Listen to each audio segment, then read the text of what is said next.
GG.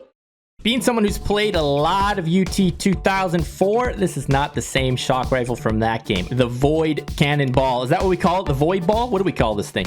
The ball. It's pretty slow. You can see how slow that thing is moving. And I'm able to just power these things out. That's... and they carry into that area. So it actually gives you this like really viable option from when you're playing from below. What's up, everybody? It's Heartthrob GG here, bringing another video. Today we're talking about the Void Cannon. They have put a new weapon into Diabotical called the Void Cannon. Very similar to a long-time famous weapon in the Unreal Tournament series, the Shock Rifle. They've made some tweaks, some changes, so I'm excited to talk about how it's different from those, as well as how it can be used in this game. I'm a long-time Unreal Tournament player myself. I actually played under the name Hatebreed in Unreal Tournament 2004 for quite a few years. I was at the top of the duel scene back in a long time ago. This is 2007, 8, those kind of years. But I've been a big fan of Unreal Tournament, big fan of the Shock Rifle, and now I'm excited to see it making its way into another game, kind of colliding with the Quake series. And let's get into this video, shall we? So we got the Void Cannon here. This is kind of crazy. They've put in a secondary fire. This is new to a lot of the Quake series fans. You got a primary fire. You're shooting a beam. One beam, 30 damage. You put the secondary fire. It's a ball. Travels pretty slow. Also does 30 damage. If you connect the two, ball, beam, you get a big explosion. There's kind of two circles. There's a small circle in the middle and there's a big circle on the outside. If I hit this guy with the, let's say the outside of the circle, we're getting 46, 29, 8 damage. Look how far that's going. Of course, if you get it real close to the guy, you get 101 damage. If you get it right on him, I think it has a max of 150. Ooh, 134, 143. So yeah, it gets up there if you're actually able to hit it on the guy. Now, because this gun's so similar to the Unreal Tournament Shock Rifle, I want to talk about how it's different from the Shock Rifle. At first glance, you're like, oh, just the Shock Rifle. But being someone who's played a lot of UT 2004, this is not the same Shock Rifle from that game. I can't speak for the other Unreal Tournaments. I don't know the UT4 Shock Rifle that well. I've only played the game a little bit. But either way, I just want to talk about how it's different. So first thing that's different, we got 30 damage here. You got 45 damage in the Unreal Tournament one. So they've lowered the damage in this, which I think is a good call because the Shock Rifle is pretty overwhelmingly known as too good. It's too good. It does 45 damage and it knocks the guy pretty far back. And so it's good for close range because it knocks him back. It's good for distance because it's hit scan, and it's good for mid range because it's got hit scan and the possibility of a big shock combo. Now you've got all the same features here, except they've tried to tweak it a little bit. So it's not going to be as strong because it's only doing 30 damage. Now in this game, it's a bit easier to hit because in Unreal Tournament, they're moving back and forth. They strafe left and right a lot faster. You don't strafe left and right as fast in this game. It's kind of a slow turnaround. Unreal Tournament, you're whipping back and forth. So it's harder to hit. In this, it's easier to hit. But they've also increased the rate of fire compared to the Shock Rifle. So the rate of fire, you can see how fast I'm shooting here. It's actually pretty quick.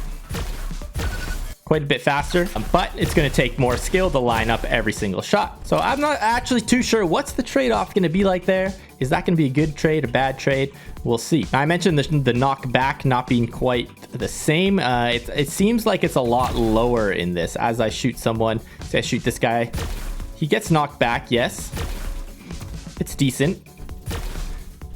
It's not knocking him off his feet though. So in Unreal Tournament in 2004, you shoot him with the Shock Rifle, it actually would kind of bounce them back like a jump. Like it would fly them back, which made it easy to line up your next shot, because if the guy's flying backwards, it's an easy lineup for your next shot. You see why this gun was a little bit too strong, which is interesting because they tried to actually change the weapon a little bit through modding, where people realize this gun is too good. It's good in every single situation, so we need to tweak it a bit and change it. So they actually tried lowering the damage from 45 to 35. They tried messing around with the knockback so it wouldn't be so oppressive, which is cool because you're seeing those same kind of changes in Diabotical here, where the damage is a little bit lower and the knockback's a little bit lower, so it's not going to be quite as strong. Another change they've made is the shock ball, the Void Cannonball. Is that what we call it? The Void Ball? What do we call this thing? The ball. It's pretty slow. You can see how slow that thing is moving.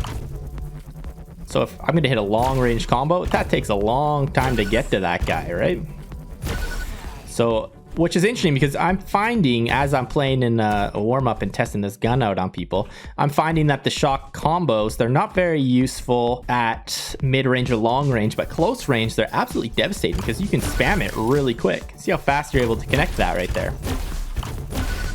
That seems a little bit too strong in my opinion. You're getting this gun, it's got a huge blast radius, and I'm able to just power these things out. That's I don't know how I feel about that, guys. That seems like the most OP thing about this gun. I still think it's a contender for your range because you've got your 30 damage hit scan, but the close range just seems a little bit insane.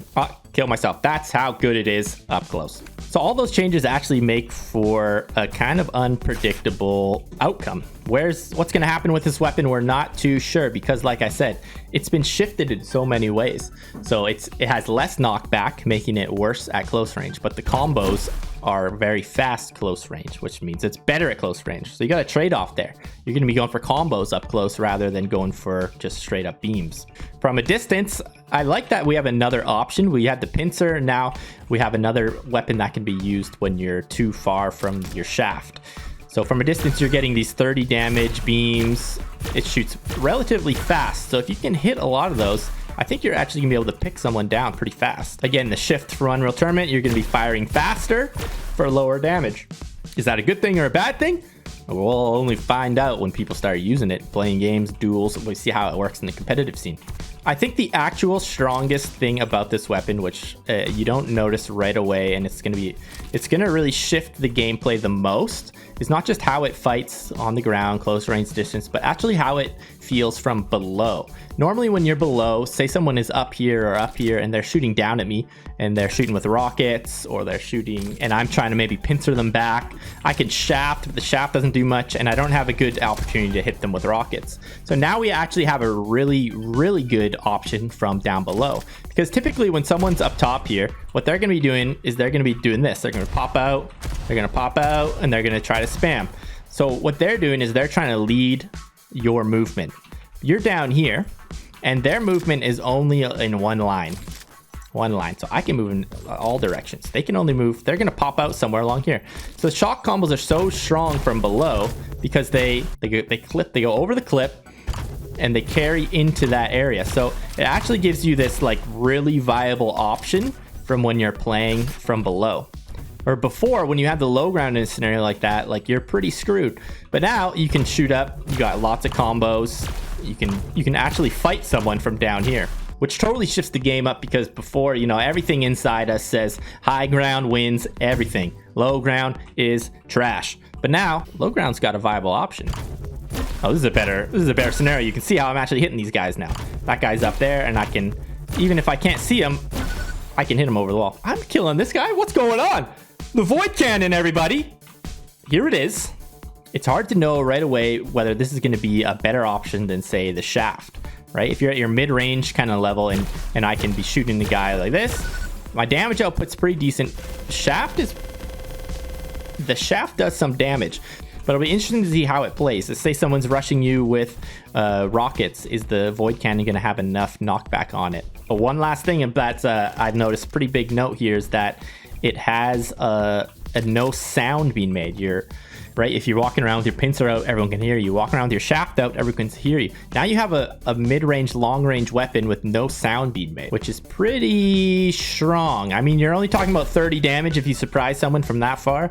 But if I'm hiding around a corner, say, and I just want to pop someone with a combo, combos can do up to 150. So that's a lot of damage to surprise someone with. One other way the weapon can be used is actually to control space. We don't have that many options right now to be controlling space. We've had the grenades for a while, but we've been limited to, 5 grenades per pickup, and they just don't seem that great. So we can be firing grenades, and that's going to limit, they can't really walk in this space that I'm firing my grenades to. Rockets will also work that way. I'm controlling space. I don't want them to come this way.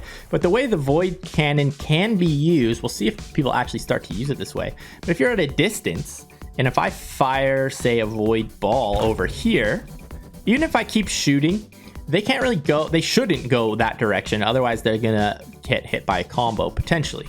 So if we're fighting, shooting, and I don't want to go, so I can fire that, I can shoot, and then I can blow up my combo.